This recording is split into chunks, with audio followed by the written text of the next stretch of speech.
So you might have a little message on your screen just to confirm that we're recording. So here we are. Good evening, everyone. My name is Kim MacLeod from Indie Authors World. If you don't know me, I am one half of the kind of production team, I suppose, who've been had the pleasure of working with this wonderful lady to help her publish her book. So welcome along, Irene. It's lovely to have you here. And we're going to just have a bit of a chat about your journey, your experience, what you've got in the book. And if anybody does have a question that you want to ask, you can put it in the chat, and I will keep a little eye on that tonight as well, and hopefully be able to ask Irene any questions that you have. So before we start, I just wanted to say it's been a real joy to eventually get this book out, Irene. And I was just chatting earlier to we were saying you came along to one of the sessions that that we did. I don't even know how many years ago it is now. 2014. 2014. When we were talking about just helping sort of pull a book together, and I did a day session, and we had a really nice, in fact, it might have been a 2-day session, I can't remember. We had a really nice time. So it's wonderful that we've actually now got this book out. So before I'm going to ask you to do it, but I just wanted to read the blurb for everybody, just in case if you hadn't actually had a chance to see that yet, then I'm going to just read what the book actually says. So with a previous career in nursing, oh, sorry, we've just got to, somebody needs to mute.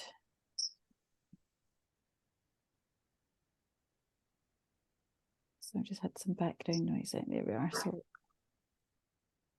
hopefully there we are. That's it. Yes, so with a previous career in nursing and family history of Alzheimer's disease, Irene Smith believed she had taken steps to look after her health. However, in 2012, she had an initial experience of cognitive decline and faced the reality that mainstream medicine could offer no help. A journey to fend off the symptoms began until they became worse in 2018, and she feared she would lose this battle. Fortunately, she found a way back. Irene shares her experience of cognitive issues, the discovery that she carries one copy of the APOE4 gene, a recognised risk factor for Alzheimer's disease, and what she discovered from the protocol that aided her recovery. The A word brings a message of hope, highlighting much is possible with some lifestyle changes and learning the best way to take care of ourselves as individuals and our world. There we go. So there we are. This is, well done. This is it. Great. We've got it here. Yeah, that's it. People holding it up to say, look, you can see it. So it's lovely to have you here, Irene. I know that you wanted maybe to say a few words just before we really kicked off. So yeah, I just really want to thank everybody that's here. I'm very, very grateful for the support.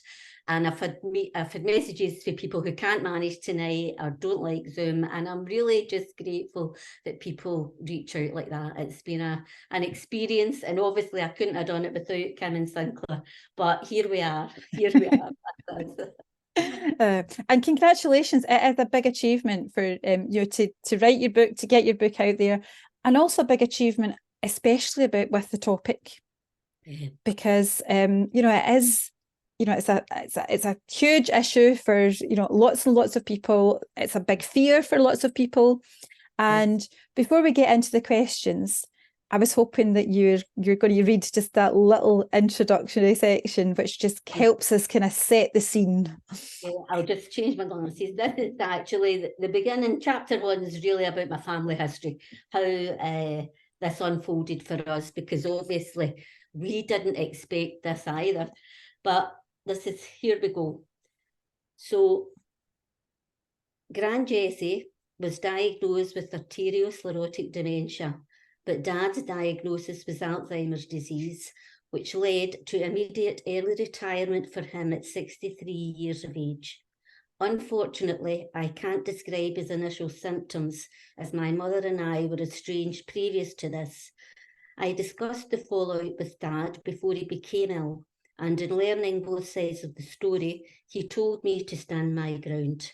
This wasn't unusual, as he'd often stood up and supported me when I was younger. Sadly, dementia followed, and by the time I saw him again, he struggled to make a coherent sentence. I believe the way the whole situation unfolded wasn't intentional on Mum's part. She might not have recognised it either, or hoped it wasn't happening, rather than simply omitting to tell me. But I love my father, and I couldn't have left him alone in his battle with this condition. Younger than Gran had been, his deterioration into this dreadful disease was a quick, persistent withering, losing every faculty that made him Eddie. The consultant delivering the diagnosis told Mum that other relatives of Dad's might be affected, and indeed his sister, my Aunt Nessie, was diagnosed age 70, which I struggled to understand, as she had always exercised, smoked a little, ate a good diet, and was a healthy weight. The difficulty of mending the bridge between my mother and me began when my husband Ian met my dad and brought him to my home to see me. A gentle person, Dad was close to his birth family and his children, and our reunion was poignant. As he struggled to convey his feelings, he took a bottle of diazepam from his pocket, a medication prescribed for the anxiety he felt at the situation he found himself in. "I'm going the same way as my mother," he said clearly, and my heart broke for him. He was prescribed Aricept for his dementia symptoms, yet the deterioration was rapid. Dementia care was still within the National Health Service in Scotland at that time, and Dad was in long-term care by the time he reached 66. He spent the next 8 years of his life in a psychogeriatric ward, sitting in a reclining chair for his own safety. Aunt Nessie's deterioration was similar, but by that time, care had moved to the private sector, so she spent her last months in a care home. The pain of watching Dad's deterioration left me crying after every visit. When I learned that genetic testing for an associated gene was available, it horrified me and had me wondering who would want to know they might have such a future. My own efforts to keep well included stopping smoking in my late 20s, eating well, and exercising until health issues out of my control intervened, so I felt I didn't need to be tested. Yet in 2012, 9 years after Dad had passed, I knew something was happening in my brain. By 2013, I had my first marked experience of cognitive symptoms. My long journey to seeking help began. Well done. Thank you so much.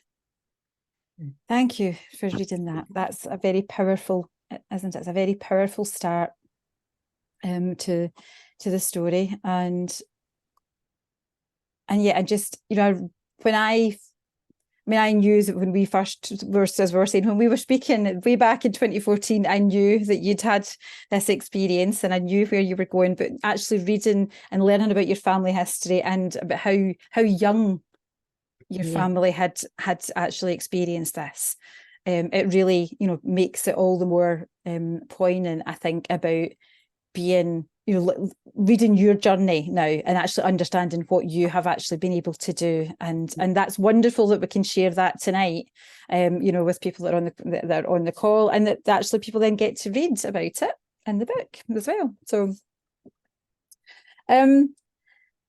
here you are. You're a trained nurse, a complementary therapist with a variety of wonderful kind of healing modalities, in your tool bag. Also a shamanic practitioner, and involved in looking at, as we said, that help from the healing and the locations that we cannot see. So we have, you actually there had probably covered a lot of the bases to help heal our lives, and you have these set of symptoms then that first appear for yourself. Can you describe what was actually, when you first really became aware of something that had come up for you, and how did that sort of manifest, and what was your concerns then? Well, it wasn't that I was on the lookout for it, but my dad had dizzy spells 10 years prior to ending up with an Alzheimer's diagnosis, and thankfully he mentioned it. I didn't know in the beginning that it was the premises I was working from that played a factor, but the dizzy spell started as soon as I went into those premises, and at that point I thought, oh, you know, too mild to do anything about, but it wasn't lost in me that my dad had experienced the same.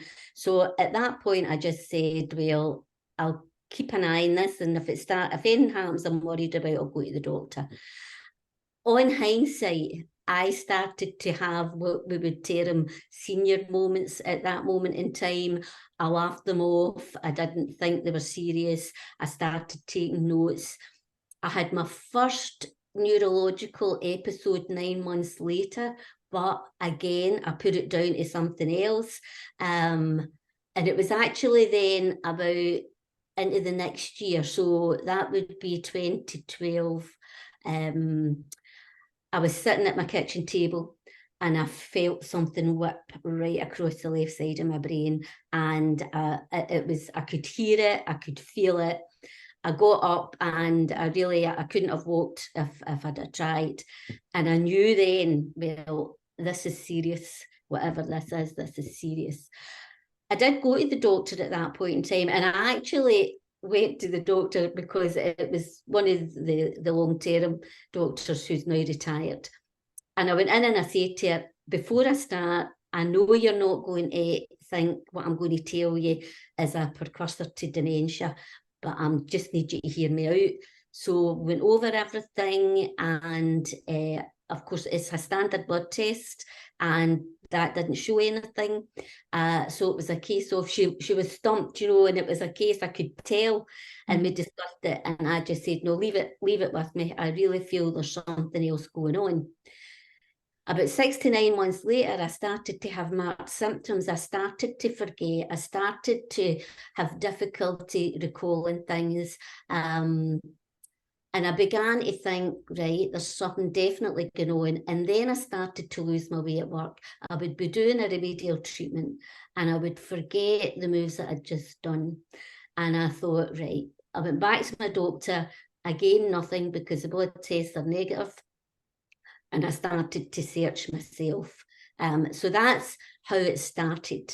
And to be honest, it wasn't that I didn't take it seriously. I still had my conventional hat on, my nurse's hat.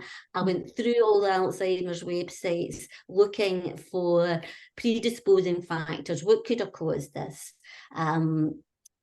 And I didn't have those predisposing factors, Kim. Yeah. And because I didn't have those predisposing factors, for all I knew that there wasn't much help in conventional medicine, I still believed that that was the way forward. So I didn't have any of the predisposing factors. And that led me to say, right, okay, this can't be the start of dementia. I don't have the factors. Something must have caused this. Something must have gave me this. So I wasn't frightened. I wasn't as frightened first time because I believed something had gave me it, and if I could find out what that something was, it would go away. That was my thinking at that moment in time. Right. Yeah, I can understand that. Yeah, from that sort of that perspective. And the thing is that you then definitely did go on the route of let's try and find out what this is. And I think that's one of the key things I think that comes through the book is, my goodness, the due diligence that you have taken. That, and that's the thing I think so many people can actually benefit from, that you sharing all of the things that you've done. And that's where I think that whole holistic perspective that you have, from the nursing, like the conventional medicine route, where it's given, you didn't start with going, oh, let's go and call in some angel healing there. You were going to, right, where do we start? How do I look at what the situation is? And then, right, let's start to pick this apart. And it's amazing. But so did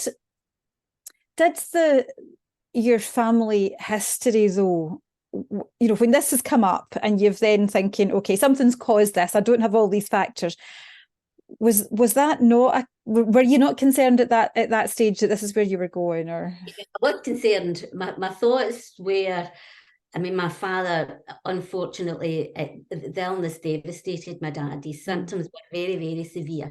And my anxious part of it was, right, we've all got to go, but dear God, I don't want to go like this. That was the way I felt.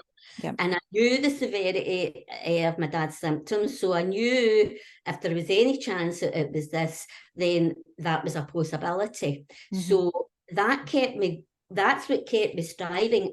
If my father hadn't been affected to the degree that he was, I might never have gave it as much effort. But I have seen Alzheimer's at its worst. Yeah. And he only got 3 years for diagnosis to get into care. He spent the rest of his life in care, and it was heartbreaking. It really was heartbreaking to see him go for the man he was to how this illness ravaged him. Yeah.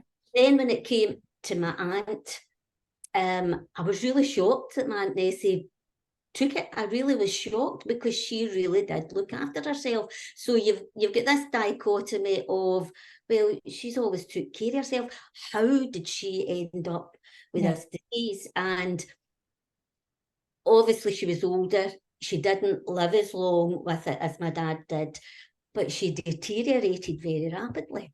Just the same. Now, my understanding now is that that'll be a combination of environment, genetics, particular family makeup. I understand that, but I couldn't understand that, and that was frightening, and that was the main thing that kept me thinking, I need to stop this, because my family it just seems to ravage them, and I just need to try and stop this for myself, So there was an anxiety. There was an anxiety that I had to find something, but I didn't really allow myself to think, I'm in my road to Alzheimer's here, because I just hoped something else had done it. That was it. I just hoped something else had done it. And I think that's, again, it's one of the, I mean, and whether you could ever prove this, right? Because it's the stuff around, but that element of, I'm searching for something, I'm looking for an answer,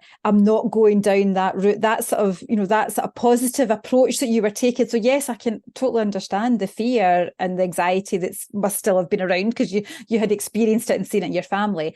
But that sort of like real positive intention to find something and find some solutions, alongside what you were then doing, that thing for, because I mean, I've got such a, an interest in the power of our minds and intentions to create some of our reality. So, and that's the thing, I suppose we can't really measure whether, if you hadn't thought like that, would it have been different, but I think it could have been. It could have been. And I remember when I was nursing, that my first stint, I think, in surgical care, and the ward sister talking to us as students, and there was people, surgical ward, there was cancers.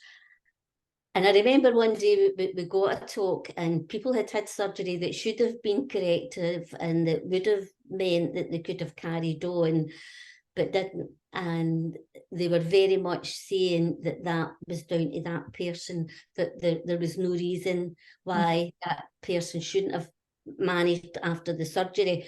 So I think there is a sense as well, it's easy to not give in, but I think if you don't think there is anything else, whereas for some reason, I kept thinking, oh, dear God, there's got to be, because I felt I looked after myself. Yeah, yeah.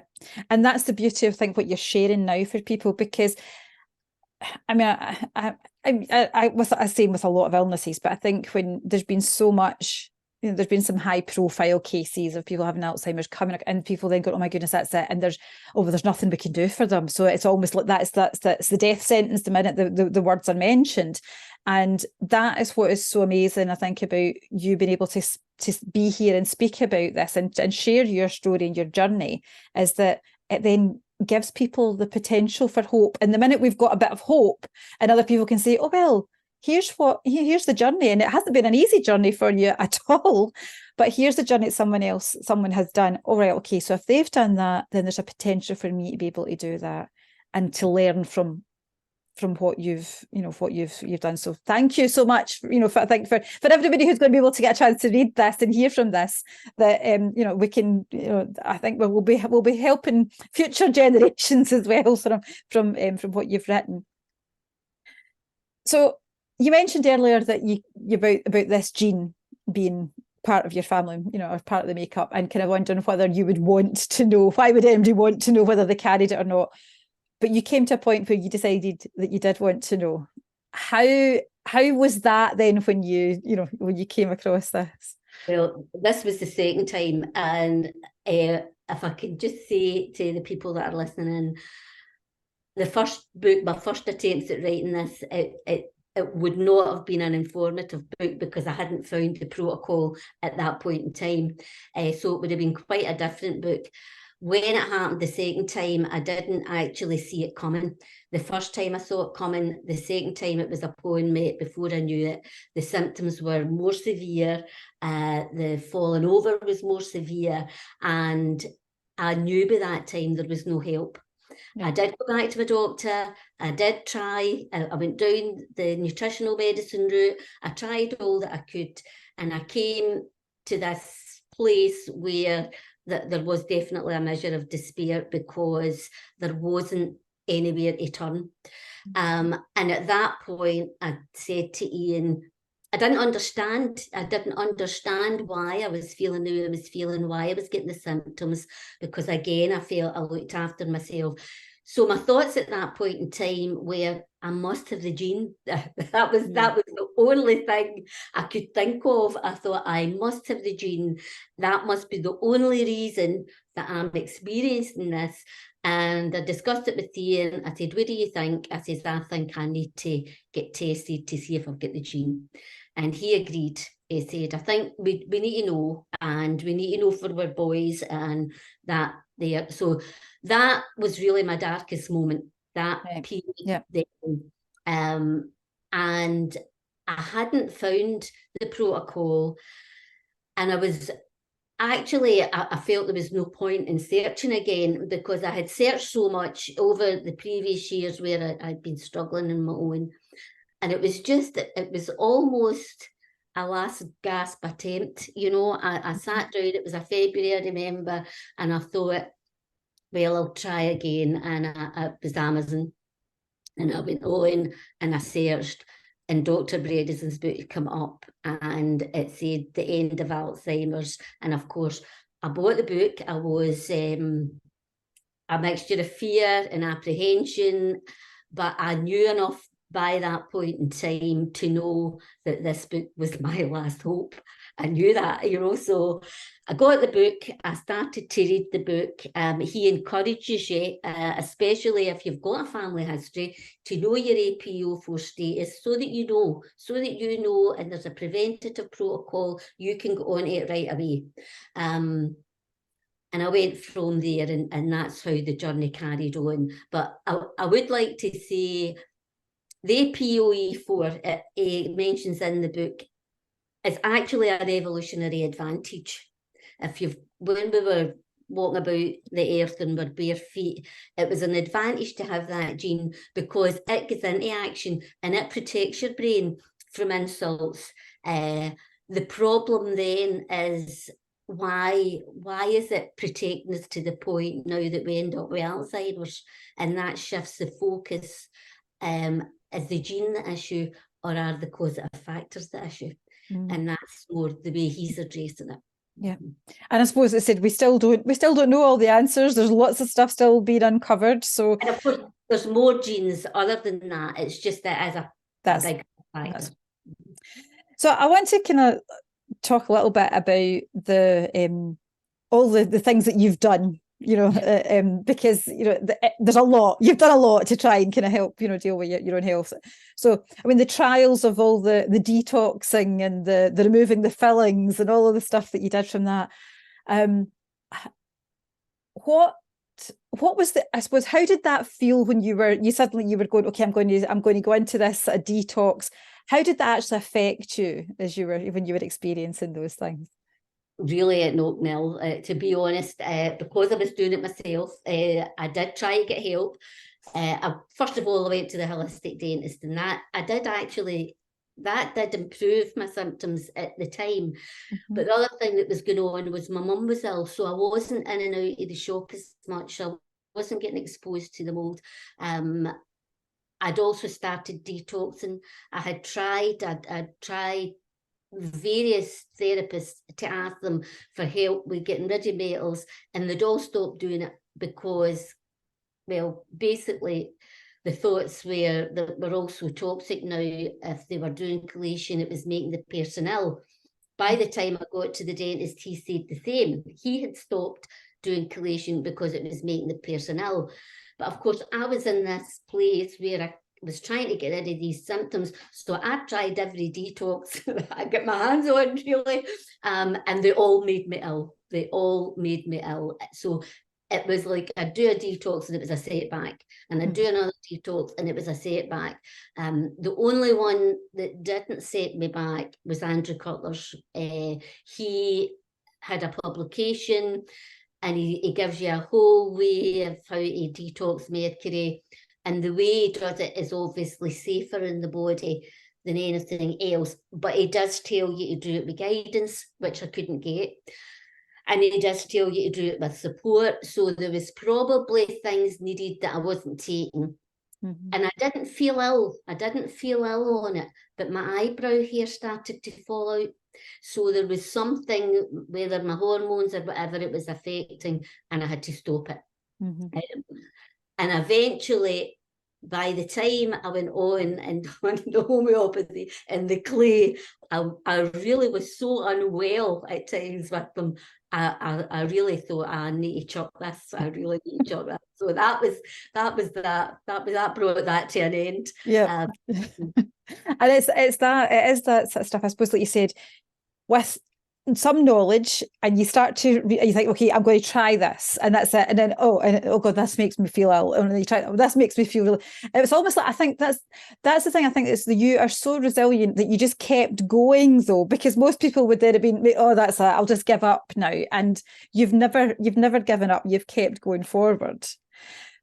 I want you touched there on the mold, and that's where I want to kind of come around, because that whole exposure to mold. We're beginning to see stuff in mainstream media. Things have come up about the impact that mold is having, on lots of health issues. And how did you learn then about mold being an issue, and how did you actually find out that you had been exposed? Well, the funny thing was, there had been a smell in the foyer of the shop, and I could never determine where it was coming from. And I did say to the landlord, when she was in, I would say there's an odour in here, but it was never there when she visited. And it was water, there was water coming from an overhead gutter pipe that had been coming down in through the wall and up from a bottom drain. But I, in my wisdom, put up a decorative wall panel, and the mold was growing behind it, so I didn't know the mold was there. And eventually the smell became so overpowering, we had to get the handyman out. So they located the leak, and they knew that the water was going in to the shop, and they had to get the council as well. And the outside leak was fixed, but the inside wall wasn't remediated. So we still didn't know that there was mold growing behind this wall. The smell went away. There was a little bit of mold in the wall. I didn't know the dangers, and I certainly didn't know how much was behind this panel. So I just kept working on it, and it was more my health got worse. the symptoms kept coming back. This was the only thing. And Ian would say, why are they coming back? Well, I thought it was my mum's illness, the stress, not detoxing or whatever. So I kept detoxing and so on. But then I started to feel quite unwell at one point. And this was just coinciding with the symptoms came back. Things were much worse. I just found the book, and I just found practitioners who had trained with the ReCODE Protocol. So I was just about to go there. And when I went there, first of all, I'd done the screening, that highlighted certain things. So I went back to my doctor. The screening highlighted that I had inflammation in my brain. It highlighted that I had mild cognitive impairment earlier than I should have had it. I had some cognitive deficits in the cognitive testing, although not too bad. And I'd one copy of the gene. I found out through that as well that I'd one copy of the gene. So I took that information and I went back to my doctor. Unfortunately, because the blood showed nothing, I wasn't considered for a referral in the NHS. So I just went in and I said, okay. And I drew out this clinic up in Edinburgh, a private clinic. And I just went in and I put the address down and I said, right, here's my results. I've got inflammation in the brain. I've got one copy of the gene. I've got age-related cognitive decline, and I've got some cognitive deficits. Will you please send me? Now, I asked for a CT scan. Actually, there's another scan that would have been more beneficial, but I asked for a CT scan. I said, on the basis of those results, I said, because I need to know what's going on with me. I need to know. So that was fine. She referred me. I got the scan. But my GP took nothing to do with this. And I was getting a follow-up call with the clinic for blood results. So I had to pick up the scan, and the scan said there was brain damage in that. And I was on the call and I was quite shaken because it was telling me why I'd experienced what I'd experienced. And thankfully, one of the practitioners said to me, don't get upset when you come off this call. She said, you have got it early enough and we can help you. And thank God, because then I knew, well, I'm on my road to dementia here. And they had reassured me, we can help you. That was great. So I had to send the scan to them. And I sent the scan and they got back to me right away. And they just said that there was things in the scan that suggested to them I might have been exposed to mold. And we could discuss it at our next visit. And that's how I found out. When I went back, what had happened was it had showed signs of a sinus infection, and the brain damage tended to be scattered rather than the natural or the usual progression into Alzheimer's. But if you read Dr. Bredesen's book, you'll find toxic Alzheimer's, the brain scans tend to show just widespread damage rather than the natural. So they then tested me for mold and it came back positive. And I'm still dealing with some of that, but I'm going to say in a good way, the more able you are to detox, the more toxins will show, and that's what's happened, really. I mean, I think one of the key things, what you've said there that really stand out is you're doing all this, you're having to really go and push for all of this stuff. You're not, and we know that the NHS has limited resources, right? So we know, but if you had not been, if you hadn't been saying, right, okay, I'm going to find out this, you've got that determination to kind of, you've read stuff, you've tried different things, you've kept pushing, you've gone there with, here's my results, I want you to do this. I mean, that takes a lot of energy as well to be able to go and do that. And if you hadn't been, I mean, I suppose, do you have any inclination as to where you would be now if you hadn't actually? I most certainly, I don't know if I'm ready with that light, but I most certainly would have ended up in a care home. There's no two ways about it, because it was happening pretty rapidly. And everything I done, it kind of gave me a stay, I feel like. It delayed things, but it didn't stop things. That's why I kept detoxing, because I would stop things and symptoms would come back, and I'd stop things and symptoms would come back. So it bought me time, because Dr. Bredeson's work wasn't available for 2012 up at that time. So it bought me time, and I was fortunate that it bought me time, because I'd already had the degree of brain damage that had been established. If I hadn't have found his work, that just would have continued, because I wouldn't have known the toxins were in my body. And I wouldn't have known the potential. And in America, because they do have mold exposure through some of their houses, etc. So it's quite commonly known in America that mold can be a factor in Alzheimer's. It's known that. Whereas, well, I've wrote in the book, somebody told me I was overthinking it, but no, it can be a factor. So, I mean, the whole, I suppose, like Dr. Bredeson's book and the connections that you've made with the kind of ReCODE and the practitioners and people that are there now to help actually support this, probably still not that well known here. So, which is another factor that you're actually helping to share, that are people who can help now, whereas you weren't able to find that earlier on. How much of a difference has that made to you? You know, being able to have, and I know we've got one of the health coaches that's on the call tonight. So, how much of a difference has that made? It's really night and day, to be honest. Discovering the whys, and there was more whys than the mold. There was other factors that meant I was susceptible to Alzheimer's disease. But discovering what the factors are and being able to address the factors and change things is night and day, because unfortunately, you're coming at it from a different angle. You know, conventionally, you would have the symptoms, they would try to treat the symptoms. Unfortunately, at this moment in time, that doesn't work.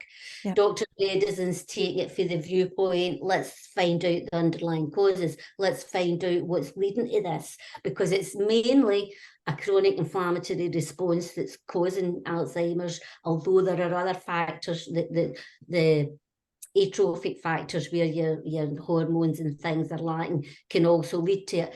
But you're looking at a chronic inflammatory response, and the mold can cause that. But I had other factors that could cause that. And I tended to think about it at the time that the mold tipped me over the edge. I've since realised I was probably very near that edge. I was probably very near that age. So I maybe would have presented round about the same time as my father, about 60, whereas I was 52 when this started. So that was younger again. But knowing, I think it takes away the fear, because you know what the factors have been. You've addressed the factors and you've seen an improvement. Now, the first time around when I started the protocol, I was putting some supplements, things that I was deficient on. I was started in the detox, but it was felt that was all I needed. I done what exercise I could, and I could feel myself coming back for cognitive decline. You can actually feel it. And that is quite an experience. You know, you feel yourself as if you're drawing the curtains back and you're stepping back again. So it's definitely a feeling of returning. And that was great, because that filled you with hope, and it took away some of the despair. Try and relax a bit, because I was still in high alert. You know, I need to try and fix this and things. So it took away some of the despair. Unfortunately, I had other health problems going on, and I knew as they were coming on, they would affect me, because I could feel it. I could feel with the inflammation in my abdomen, it was affecting a bit where I've got a wee bit of damage. So after the surgery last year, I did actually, I was a bit cognitively slower. That's how I felt. Right. But his second book actually describes this. He'll tell you people can be doing well in the protocol and something will happen and it maybe sets them back a wee bit. So that can be expected. That's when I reached out to Lindsay and I started working with a health coach, and I was put on parts of the protocol that I hadn't been on. And just to share for the audience that's here, when I started working with Lindsay, my memory scores on the cognitive test had went down to 32.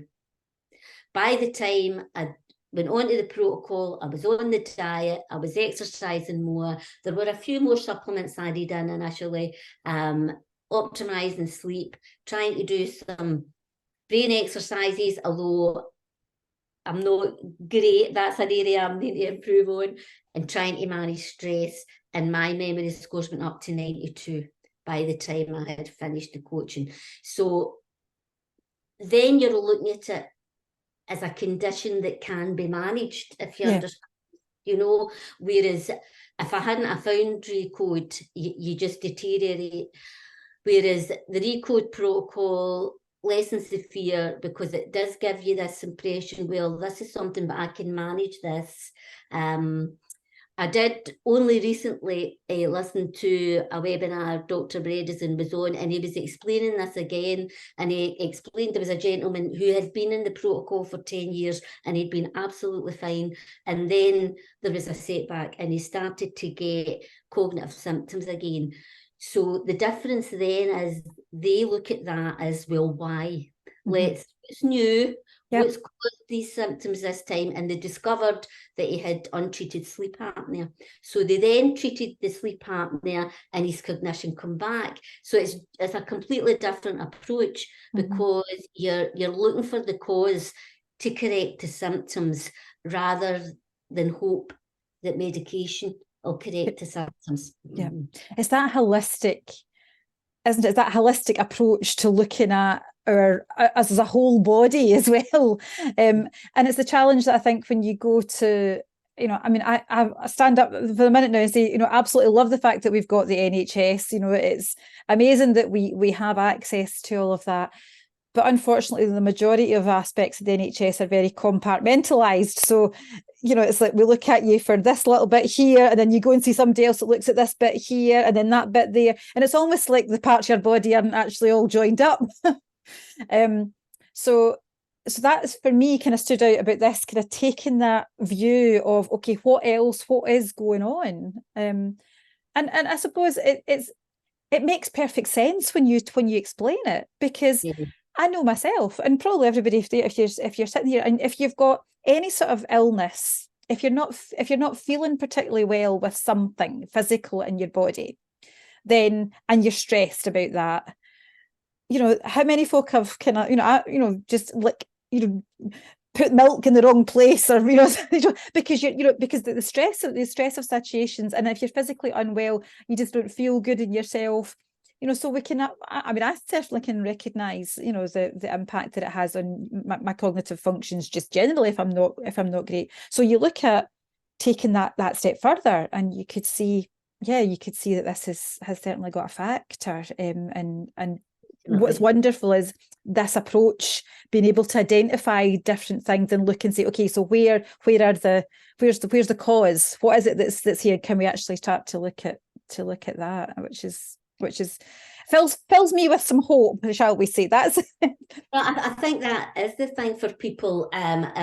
If they start to hear about the ReCODE protocol, and they know there's a preventative part now to it, so if anybody's got a family history and they want to go into prevention, they can go and do that. And of course, that's going to be so much easier than having to come back for symptoms, because that's been hard. That's been very hard. But now there's the option for prevention. If the word goes about, if somebody is in the stages of early cognitive decline, then this protocol has reversed that. It's reversed early cognitive decline, subjective cognitive decline, even some early Alzheimer's, it's reversed. Not so much in maybe later Alzheimer's, but for the early start or before you get there, this is definitely hope. Definitely hope, which is amazing. If there's anybody got questions, by all means, pop them in the chat. If anybody I'm just loving this conversation. So if anybody's got a particular question that you want to ask, please feel free to do that. One of the things I wanted just to kind of come round to was the dietary stuff, and how difficult it is to to follow a diet that's healthy for us, because there's so much conflicting advice out there, isn't there? I mean, that this should be good, that should be good. Here we are. What kind of food helps with brain recovery? Because that's exactly it. It's what is good for us, because depending on who's paying the adverts on particular things, that's suddenly that this is what we should be doing and what we should be eating. So and Margaret said for a vegetarian in particular, so yeah, because I'm now plant-based diet as well. So but yeah, is there anything that particular that you had uncovered from that, then, that food that was actually better? Or actually, that was I don't know what to call it, a revelation, because since I got married, I've always ate well. And yet I found out in this two of my dietary approaches didn't suit my genetics. And that was really an eye-opener. I had been in a high-fibre diet for years because I did rheumatoid arthritis presentation. It definitely helped that, but I didn't know I was sensitive to gluten. So that gave me problems, and I've described it in the book as rage, and that's one of the problems it gave me. But I didn't know that, and I've only found that out in this journey. And when my dad took ill, I couldn't cope with it, and I became vegetarian, and I was vegetarian for 10 years. I liked being vegetarian, and I only gave it up because I had started to feel unwell for some other reasons. And then I found out that it didn't suit my genetics. Oh, God. And that for me, it hadn't been one of the better decisions, because genetically, I'm a wee bit compromised detoxing. So being exposed to toxins was one of the worst things that could happen, because one of my parents has a variation in every single detox gene. So I would assume that has to be my dad. And my other parent has a variation in about 5. So that means I've got 5 that I've got a double variation, and I've got a bit of struggle detoxing. So a vegetarian diet wasn't good for me because it lowers my capacity to detox. Right. Okay. Yep. So that was a change, and I had to change and look at things and start eating things that I hadn't been eating for a long time as well. But coming on to the brain health diet, the way the protocol proceeds, it's a plant-based diet. It's a heavy plant-based diet. It's called Keto Flex 12-3, which is to do with an overnight fast. You're not eating for your last meal till you get up in the morning, so no supper if you like. But it's primarily plant-based, so it's suitable for vegetarians. And if you're like myself and you need to have some animal protein, then you can have it. But that's a very small portion of your plate, animal protein. So either vegetarians or meat eaters can do the Keto Flex 12-3. The thing about it is you're looking at more fats, because the brain needs fats. So you're starting to burn fat as a fuel.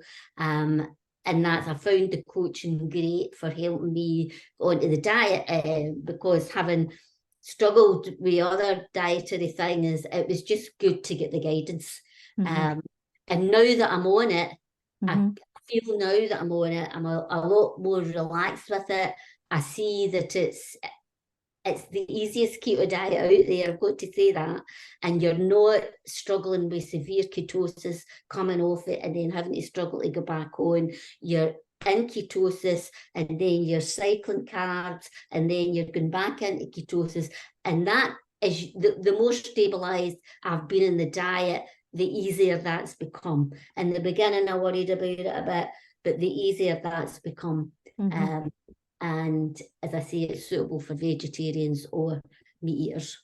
I suppose, like what you were saying there, with that thing about, if we don't know that genetically certain things might not work, something that way you can say, oh yeah, eat this because it's wonderful. Now, I mean, we have a mostly plant-based, my husband can't eat peppers. Right? His body just does not digest. So anything that's got red or green peppers, Sunday peppers, you know, you know what I mean? It's like he can't. So and these things that you wouldn't but you find out along the way when something then triggers and comes up that's there. And so I wanted to kind of pick up on there's a bit that you've talked about in the book about your shamanic work and because that's definitely had the link to the stuff around the food.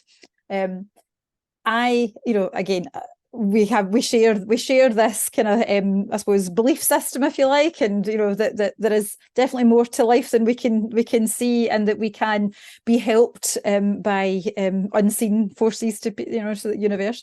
So you talked about then really going down the kind of shamanic journey and asking for help, and there was lots of help given to you at that time.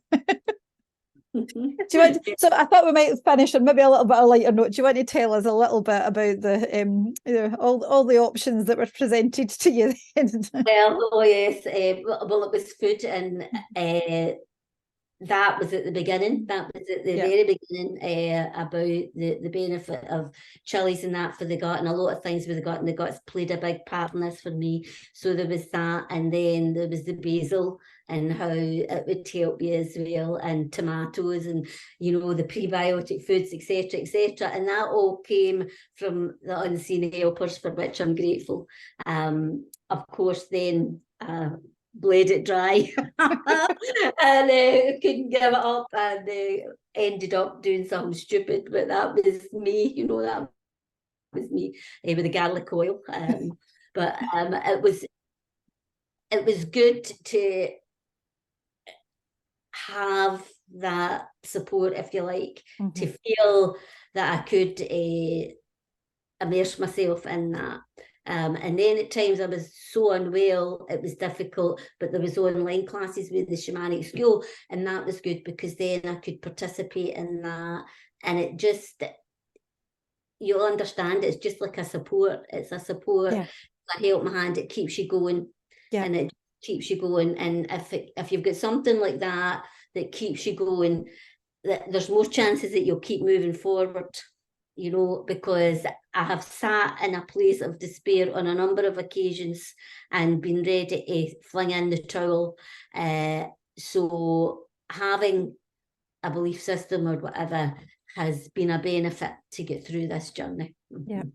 So we'll thank the unseen forces. We'll thank the medical profession, the health coaches, you know, Dr. Bredesen for his, you know, his protocol and his work that's done.